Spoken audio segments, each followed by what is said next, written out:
I've already invested $60,000 simply to ensure your happiness. Yet, how could you reduce me to merely a wallet or an ATM? We don't recall ever soliciting your assistance. Lily, Max's wife, scoffed with disdain. Why don't you attempt to cease the payments if they trouble you so much? After all, I am quite capable of handling it myself, Max added in a dismissive tone, echoing his wife's sentiments. Even Max, my eldest son whom I've raised, behaves in such a manner. After coercing me into covering the costs of a $20,000 engagement party and then a $40,000 wedding, they have the audacity to treat me like this. They only perceive me as a source of funds, lamented CL, Max's mother, feeling disheartened by the lack of gratitude. I must have made a mistake in raising my son. I'll never allow them to manipulate me again, CL declared, firm in her resolve. I've heard you loud and clear, Max retorted. Are you sure about that? You know we won't let you see your grandchild, right? He threatened. You don't have to. I'd be more than happy to discontinue the payments, CL responded calmly. From that point on, Max and Lily faced a steep decline in their fortunes, having treated CL like a bottomless source of money. My name is Chloe. I'm 56 years old. I've been struggling alone ever since my husband passed away 12 years ago. Between my job and raising my 2 children, I've always had my hands full, Chloe reflected on her life. I'm currently an executive at a decent company that I've been with since before I got married. To the outside world, I guess you could call me a career woman, she continued. The children, who were high schoolers when my husband died, have now graduated college and are working. So I'm a bit relieved. I just wish they'd settle down and start their own family soon, Chloe sighed, contemplating her future. Living comfortably in the condominium that she used to share with her children, Chloe's life took an unexpected turn when Max called her one day. I want to introduce you to a woman I'm thinking of marrying, Max said excitedly. Delighted, Chloe agreed, and when Max brought Lily, his fiancée, to meet her, Chloe couldn't help but be proud. Nice to meet you. I look forward to getting to know you, Chloe greeted Lily warmly. The woman Max introduced as Lily was a receptionist at his company, strikingly beautiful, and Chloe couldn't help but feel pleased that her son had found someone like her. Congratulations to you both. I'm here to support your happiness, Chloe said, beaming with joy. Their conversation flowed, and eventually the topic of the engagement party arose. We're planning to have an engagement party soon, Max informed Chloe. I need to start preparations. Then, Mom, could you cover the $20,000 cost for the engagement party? Max sprung the request on Chloe, his mother, taken aback by the hefty sum. Chloe hesitated momentarily. I thought the average cost was around $10,000. However, seeing their happy faces, I couldn't refuse and agreed. Of course, it's a happy occasion, she conceded. Later, Chloe's eldest daughter, Mia, paid her a visit. How's work going? The deadline was yesterday, Chloe inquired, concerned for Mia's well-being. I'm managing well, so don't worry, Mia reassured her mother. A manga artist, Mia hadn't yet struck gold with a major hit, but managed to make a living through her series. With her talent in drawing and her love for manga, it seemed like the perfect fit for her. By the way, Mom, Max is getting married, isn't he? Mia inquired. Yes, he came by the other day with his fiancée, Lily, to introduce her. They've asked for $20,000 for the engagement party, Chloe informed Mia. Wow, $20,000 is a hefty sum for sure, Mia remarked. It's not like that. Apparently, they're going to split it for their wedding funds and to send gifts of gratitude. Is that how it works? Chloe wondered aloud. On the day of the engagement party, Chloe handed over the promised $20,000. Both Lily and her parents looked delighted. We'll use this to start our new life together, they exclaimed, stashing away the money. There were no gifts of gratitude that Chloe expected, but she reminded herself that this was typical of engagement parties.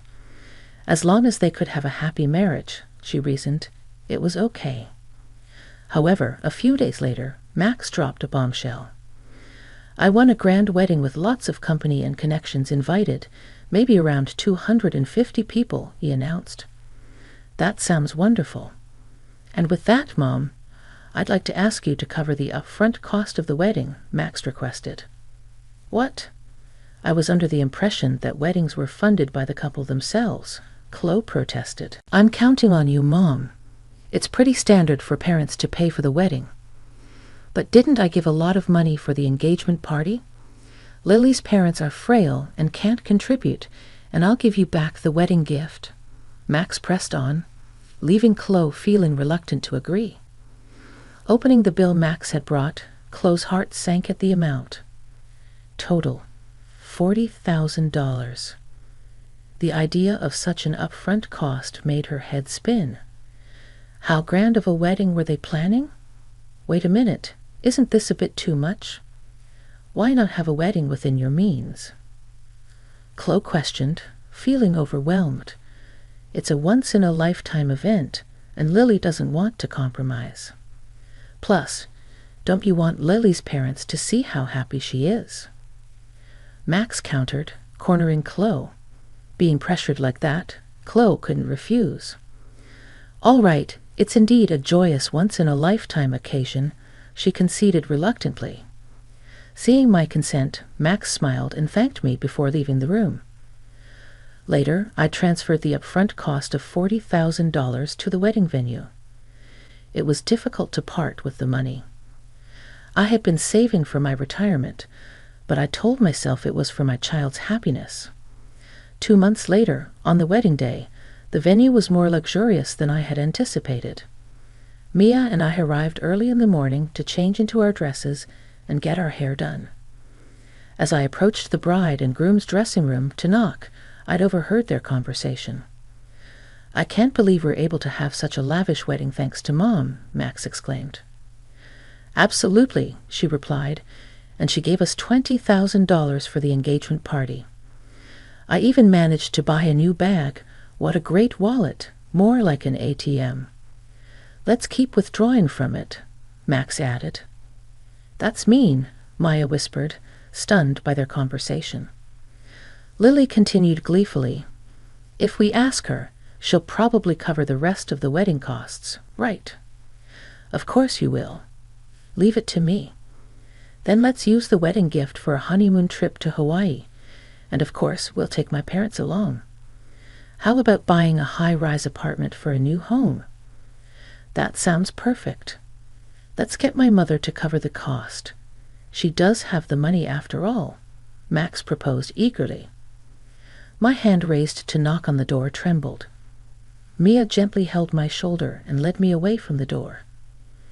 Breathing slowly, I grasped Mia's hand, which rested gently on my shoulder, and whispered, Mia, there's something I need you to look into when the ceremony starts. Of course, Mom. Leave it to me, Maya reassured me. And so Max and Lily's wedding commenced, from their vows in the chapel to the toasts at the start of the reception. My mind was consumed with the conversation between Max and Lily earlier. Even as the MC introduced me and the spotlight fell on me, all I could manage was a bow. Mia, who had been circulating and offering toasts, returned to me. Mom, I checked with Lily's relatives. Both of her parents are perfectly healthy.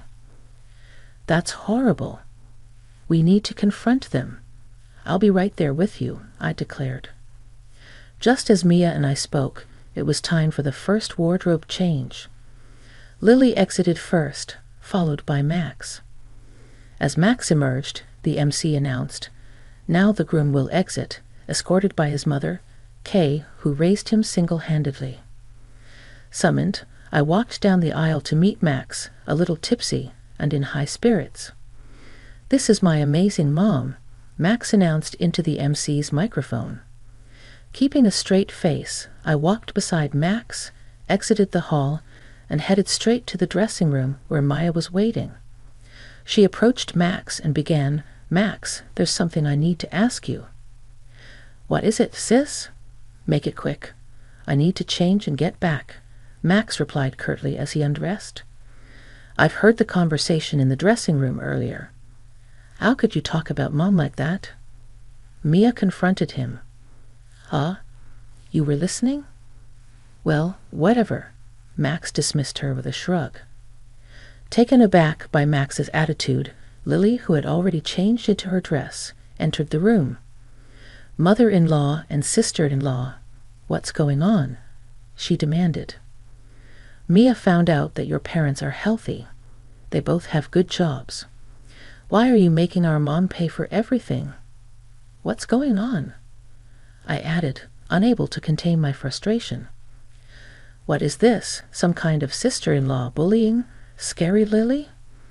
Lily mocked dramatically, recoiling. My patience snapped at her mocking attitude. "I've already paid $60,000, hoping for your happiness, and yet you treat people like their wallets, like ATMs. What kind of language is that?" I confronted Lily, exasperated by her dismissive attitude. Hearing this, Lily laughed as if it were a joke. "Acting all high and mighty for such a small sum. We're not in your debt.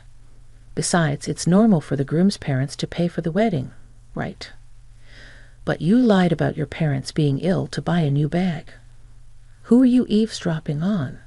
That's a terrible hobby," Lily retorted, mocking Mia. Mia, angered by Lily's words, snapped back, "Watch your mouth. I don't want to be told off by someone doing some weird job as a manga artist. It's because you're such a nerd that you can't get married. That's right. You're hopeless when it comes to marriage, sis," Max chimed in, joining Lily in the mockery, stunned and speechless by their cruelty. I tried to scold them, but Max just laughed and responded, "If you're going to talk like that, try stopping the payments. After all, I'm an elite. I can easily handle it. Well, it'll be a shame to lose the cash cow. I had paid $20,000 for the engagement party and $440,000 for the wedding. And this was how they repaid me. No gratitude, only cruelty. Feeling like I had failed somewhere in raising my son, I made a firm decision. I've had enough. I won't be manipulated by them anymore. I've heard all you have to say," I told them. "Are you sure about that? If you don't listen to us, you won't see your grandchild," Max threatened. "That's fine.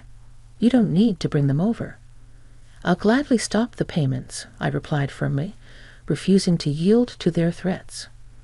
Max and Lily stared at me, stunned, as I continued, "I'm severing hard ties here. I wish you all the best." Taking my hand, we left the venue, the joyous noise of the reception still audible as we departed. A month later, as Mia and I were enjoying some tea at home, the intercom rang with a shrill tone. "Oh, Mom, it's Max. What should we do?" Mia asked, uncertainty evident in her voice. It had been a month since I last saw Max when he showed up unexpectedly. He looked remarkably worn and tired. "Mom, you must have received the bill for the wedding venue by now." "Why haven't you paid?" Max questioned urgently. "Huh? Oh, the bill for the remaining balance. It was $45,000, right? It arrived, but I have no obligation to pay it," I replied, taken aback by his insistence. "Don't be like that. In the end, we didn't receive many wedding gifts and couldn't pay the bill, so now we're in debt," Max explained, pleading for understanding. At that, Mia laughed and chimed in, "From what I overheard at the wedding, it seems you two have quite a bad reputation, Max. You've been throwing your weight around at work, doing hazer jobs, and Lily, you've been putting down other women, flaunting your looks in marriage. I can see why people wouldn't want to give wedding gifts to people like you." "Hey sis, stay out of this," Max snapped, clearly annoyed by Mia's comment. I sighed deeply. You too. It's not just me you haven't been considerate of. It's everyone around you. The wedding expenses are your own doing. Please pay them yourselves, I pleaded desperately. Mom, I'm in a bind here. Lily can't control her spending, and even her parents have started to take advantage of me. Lily's love of money isn't exactly a new revelation, Mom. Plus, having seen Lily, I can easily imagine her parents behaving the same way.